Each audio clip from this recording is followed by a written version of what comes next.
রাত্রে আমাদের বাস স্ট্যান্ডের মধ্যে একটা শ্রমিক ঘুমাইতেছিল। পরে রাত্রে প্রায় 9টা 9:30 দিকে অসীম দাস নামে একটা লোক দেখতে বেদরূপ মারধর করছে। পুরা স্ট্যান্ডের ভিতরে রক্তের হয়ে আছে। হ্যাঁ, ও রাধানগর স্ট্যান্ডের অপারেটার, পার্কিং অপারেটার। ওইটার পরিপ্রেক্ষিতে আজকে সব শ্রমিকরা গাড়ি থেকে সব ছোটো করে বড়ো করে সব বন্ধ করে দিয়েছে।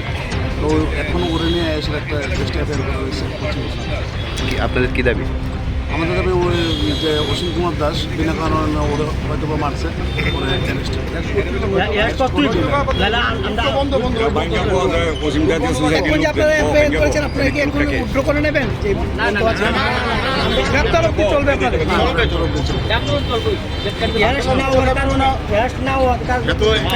এখানে মানে উদ্দেশ্য একটি আমাদের স্ট্যান্ডের একটা বাস শ্রমিক, ও কালকে স্ট্যান্ডে মানে ঘুমিয়েছিল আর কি, ওকে উঠিয়ে মানে সাংঘাতিক মানে ওকে কাপসানি করা হয় এবং ওর মাথাটা মানে কেটে গেছে এবং আমরা এখন থানাতে এসেছি, জিডি এন্ট্রি করেছি।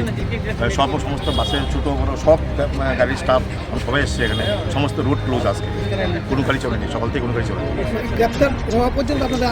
চলবে একদম যতক্ষণ না আসামি গ্রেপ্তার হবে ততক্ষণ আমরা গাড়ি গাড়ি চলবে না, শ্রমিকই চালাবে না। ওরা পুরো মানে ডিসিশন নিয়ে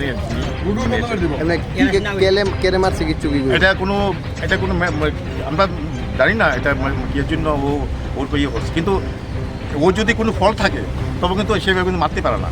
আইনটাকে নিজে হাতে ওর নিতে পারে না। হ্যাঁ, এটা কোনো হলে আমরা নিজের মধ্যে একটা সলভ করে নিতাম, কিন্তু ওভাবে মারতে পারে না।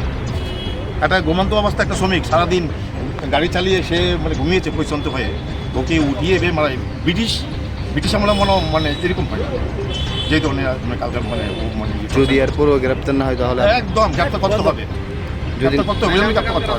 গ্রেপ্তার না করে রোড বন্ধ থাকবে, সমস্ত শ্রমিকরা বাইরা ওইটাই তারা ডিসিশন নিয়ে নিয়েছে।